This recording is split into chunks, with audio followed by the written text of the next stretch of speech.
Hello friends, नमस्कार। Judicial exam watcher channel से मैं राजेश कुमार सोनी। सबसे पहले आप सबको हैप्पी न्यू ईयर, नए वर्ष की, नूतन वर्ष की हार्दिक बधाई। ईश्वर करे आप सबका जीवन मंगलमय हो और आप जिस आशा और विश्वास के साथ मेरे चैनल से जुड़े हैं तो आपका आशा और विश्वास पूरी हो, आप लोगों का सिलेक्शन हो तो मुझे बहुत खुशी होगी। आईपीसी के सीरीज में हम लोग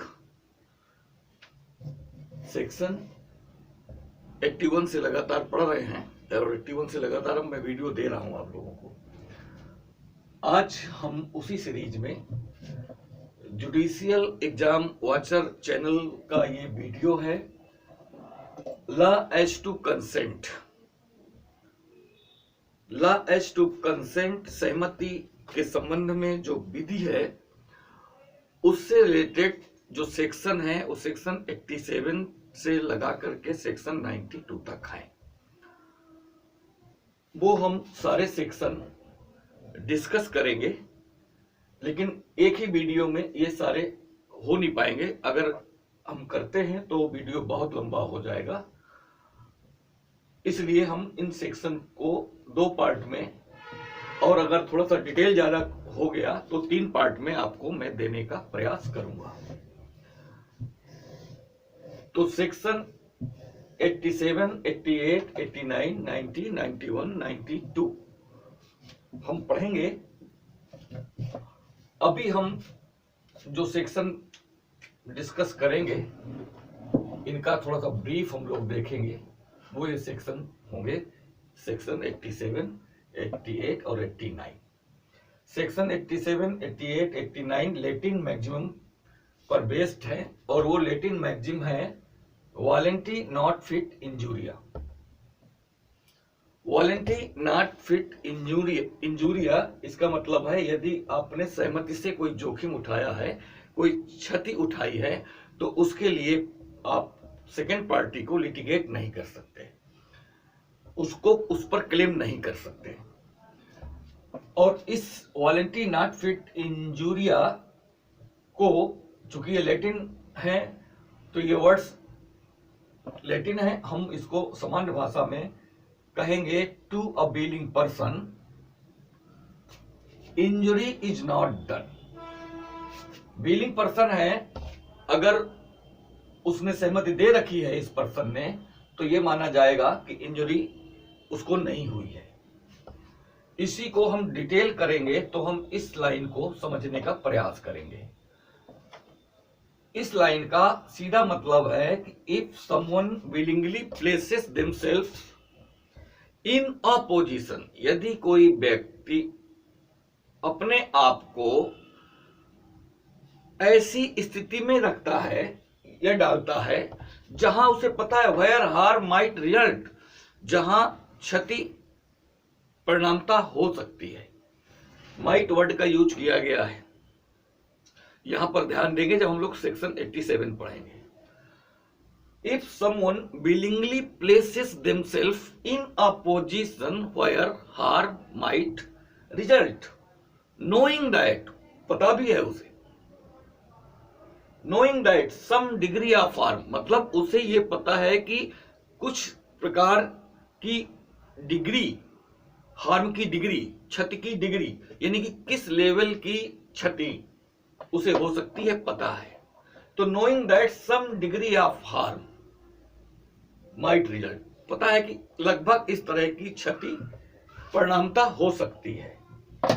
अगर उसे ये पता है, वो व्यक्ति जो अपने आप को इस पोजीशन पे रखता है कि क्षति हो सकती है और उसे पता है कि इस डिग्री की क्षति हो सकती है, they are not able to bring a claim, तो फिर वो ब्रिंग लाने में समर्थ नहीं है अगेंस्ट द अदर पार्टी, यानी कि सेकेंड पार्टी या अदर पार्टी के अगेंस्ट फिर वो क्लेम लाने में समर्थ नहीं है।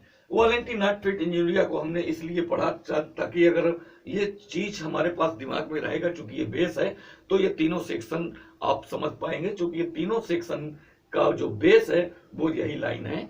यहाँ पर सहमति दी जाएगी, वो सहमति देने की कंडीशंस होंगे, और किन कंडीशंस पर यह सहमति नहीं मानी जाएगी, किन कंडीशंस पर यह सहमति मानी जाएगी, ये सारी चीजें हमको डिस्कस करना है ये तीनों सेक्शन के अंतर्गत।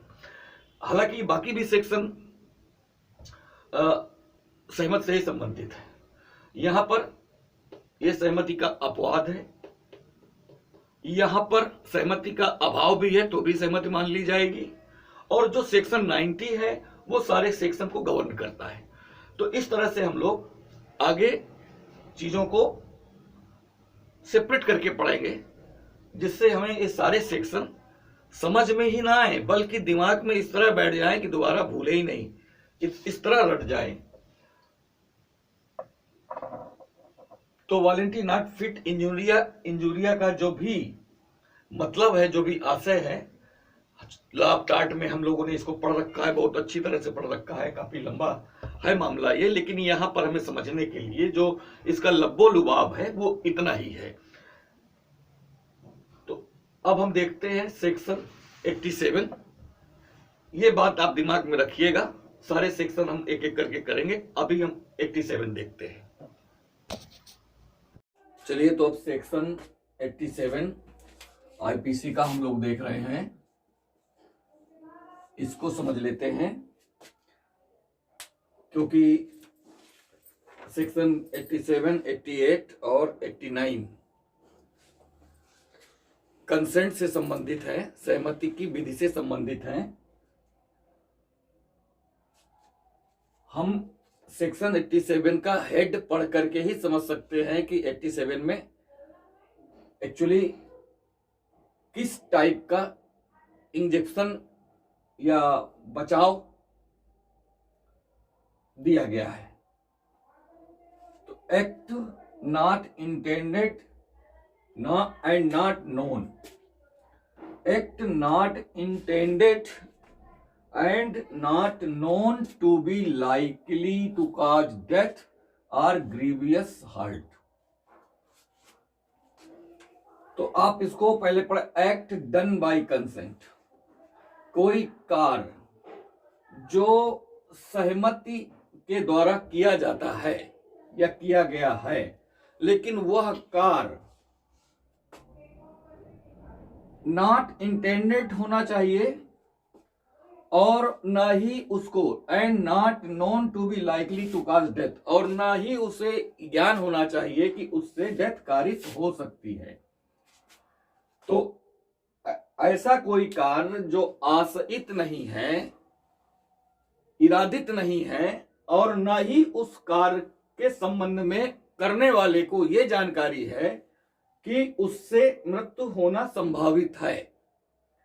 अगर ऐसा कोई कार्य सहमति से किया गया है तो वो धारा 87 के अंतर्गत आता है, वहां धारा 87 का बचाव प्राप्त हो जाता है।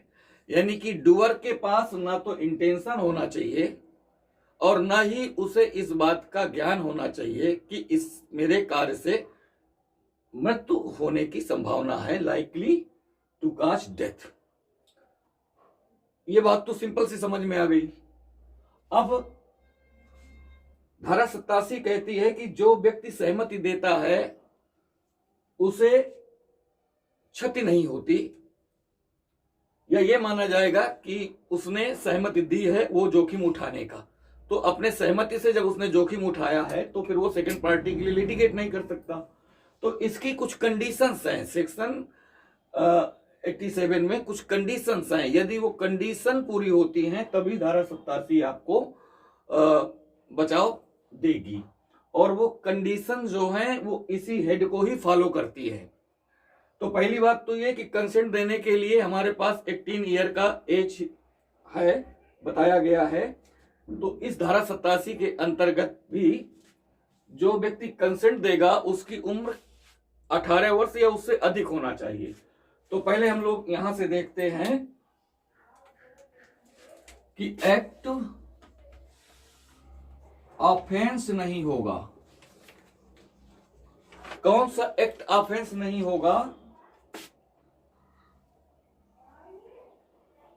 पहला, पहला है ये कि ये जो 18 इयर्स ऑफ एज का पर्सन होना चाहिए। दूसरा, उसकी कंसेंट वैलिड होना चाहिए, वैलिड कंसेंट होना चाहिए। और ये कंसेंट एक्सप्रेस भी हो सकती है और इम्प्लाइड भी हो सकती है,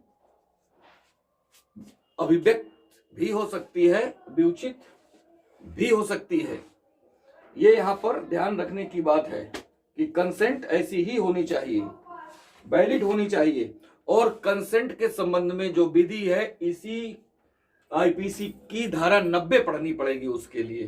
तो अभी हम धारा 87 पढ़ रहे हैं, तो केवल हम कंसेंट को समझते हैं। इसके बाद ये कंसेंट वैलिड कैसे होती है उसको हम धारा 90 में समझेंगे। तो ये धारा 90 के अधीन ये वाली कंसेंट होनी चाहिए। तो इसको आपको ये समझना, ये कंसेंट जो आगे धारा 90 में बताई गई है उसके अकॉर्डिंग होनी चाहिए। और इसके बाद इसमें नो इंटेंशन, नो इंटेंशन, काहे का इंटेंशन? To cause death.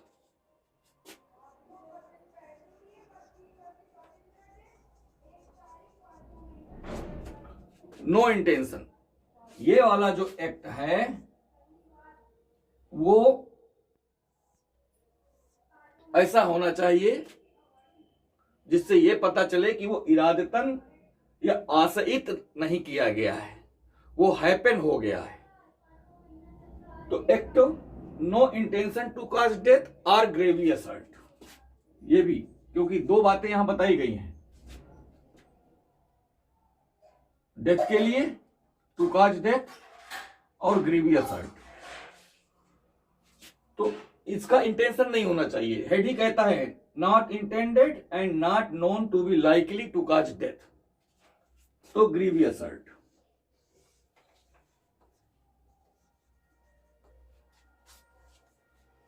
ये होना चाहिए। और ना तो इंटेंडेड होना चाहिए, ना ही उसको नॉलेज होना चाहिए। एंड नॉट नोन लिखा हुआ है, तो no knowledge.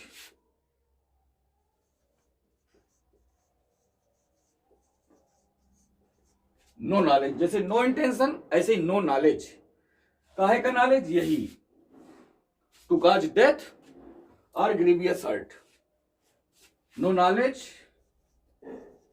To cause death और ग्रीवियस हर्ट। अगर यह कंडीशन पूरी होती है तब यदि कोई हार्म हो जाती है तो वो हार्म ऑफेंस नहीं होगी। तो अगर धारा 87 ये कहती है कि अगर डेथ भी काज हो गई है, ग्रीवियस हर्ट भी काज हो गया है, तो वो इंटेंडेड नहीं होना चाहिए। और डूअर को इस बात का ज्ञान भी नहीं होना चाहिए कि मेरे कार्य से उसकी डेथ हो जाएगी या ग्रीवियस हर्ट हो जाएगा। इस बात का ज्ञान भी उसे नहीं होना चाहिए कि इसकी संभावना भी है, ये हमको दिखाना पड़ेगा। तो ये हार्म हो सकती है और भी अदर हार्म्स हो सकती है वो, लेकिन वो जो भी हार्म है वो इंटेंडेड नहीं होना चाहिए। और न ही ऐसा नॉलेज होना चाहिए कि उसमें ऐसी कोई संभावना भी है इस तरह की हानि होने के लिए। तब हम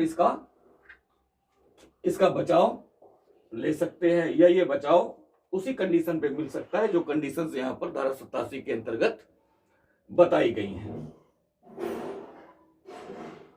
अब एक बात इसमें और देख लेते हैं। आप चाहें तो ये नोट्स आप लिख सकते हैं, बना सकते हैं, आपके बहुत काम आएंगे। चलिए, तो मैं हार्म की बात कर रहा था, तो यहां पर मैं बता दूं कि ऐसा अगर इस एक्ट से इन कंडीशन के अंदर ये हार्म हो जाती है तो ये हार्म ऑफेंस नहीं होगी, अपराध नहीं होगा। एक बात तो ये हो गई। ये जो हार्म है ऐसे एक्ट से कारित की जा चुकी है, या इस हार्म में आपको देखना है कि एक इलिस्ट्रेशन दिया गया है जिससे आप इस हार्म को बेहतर तरीके से समझ सकते हैं। एक्ट और हार्म को आप बेहतर तरीके से समझ सकते हैं। इसी धारा 87 में इलिस्ट्रेशन दिया गया है। उस इलिस्ट्रेशन में बताया गया है कि दो व्यक्ति यदि आपस में फेंसिंग का, तलवारबाजी का या पट्टेबाजी की आपस में सहमति करते हैं और उस खेल को खेलते हैं, यानी कि तलवारबाजी करते हैं और तलवारबाजी के लिए सहमत दिए हैं, तो इसका मतलब ये हो गया कि अगर वो खेल खेलते समय या तलवारबाजी करते समय दोनों में से किसी को कोई क्षति कारित हो जाती है तो वो अपराध नहीं होगा। लेकिन स्पष्ट किया गया है कि यदि खेल के नियमों के विरुद्ध कोई क्षति कारित की गई है तब तो वो अपराध होगी, लेकिन खेल को खेलते समय खेल की भावना से, खेल के नियमों का पालन करते हुए अगर ऐसी कोई क्षति कारित हो गई है तब वह धारा 87 में आ जाएगी। तो इसका मतलब ये हुआ कि जो भी जहां कहीं भी इस तरह की स्थिति बनती है सहमत की, वो सहमति एक्सप्रेस भी हो सकती है, इम्प्लाइड भी हो सकती है। अगर हमने किसी कार्य को करना शुरू कर दिया है जबकि हमें पता है कि इस कार्य में जोखिम है और उस कार्य को हमने करना शुरू कर दिया है, तो इसका मतलब है कि हमने उस कार्य में जो भी जोखिम है उसको उठाने की भी सहमति दे दी है। टार्ट में ये आपको स्पष्ट किया गया है। तो यहां पर धारा 87 में विशेष दो चीजें हैं जो ध्यान रखना है। इसके अंतर्गत जो भी कार्य है वो नॉट इंटेंडेड है and not known to be likely to cause death है, यानी कि न तो आशयित है और न ही उस व्यक्ति को यानी कि डूअर को इस बात का ज्ञान है कि उससे डेथ या ग्रेवियस हर्ट कारित हो सकती है। बस इतनी ही दो चीजें अगर आपके दिमाग में हैं तो ये धारा 87 एकदम फिक्स हो जाएगी। एज 18 ईयर की है इसके अंतर्गत और कंसेंट वैलिड होना चाहिए। कंसेंट वैलिड होने का मतलब है कि इसी आईपीसी की धारा 90 के अकॉर्डिंग होना चाहिए और जो शर्तें हैं वो शर्तें पूरी होनी चाहिए। बस सेक्शन 87 कंप्लीट हो जाता है। इलिस्ट्रेशन इस बात को स्पष्ट कर देता है। इसी प्रकार से किसी भी तरह का कोई काम है यदि हम उस कार्य को करने की सहमति दे देते हैं तो इसका मतलब है कि अगर उस कार्य में कोई जोखिम है तो उसको उठाने की भी हमने सहमति दे दी है। इसीलिए इसमें वॉलंटी नॉट फिट इंजूरिया का जो लैटिन मैक्सिम है वो यहाँ फॉलो होता है। इसी तरह के वीडियो अगर आप देखना चाहते हैं तो मेरे चैनल को आप सब्सक्राइब कर सकते हैं। जुडिशियल एग्जाम वॉचर मेरा चैनल है, इसको आप सब्सक्राइब कर सकते हैं और लाइक कर सकते हैं। अगर आपको आवश्यकता महसूस होती है तो आप कमेंट भी कर सकते हैं और यदि आप कुछ पूछना चाहते हैं तो आप कमेंट करके पूछ सकते हैं। किसी विषय पर, विशेष बिंदु पर कोई वीडियो चाहते हैं तो भी आप कमेंट करके मुझे बोल सकते हैं। मैं कोशिश करूंगा कि वो वीडियो आपको दूं बना करके। Thank you for watching.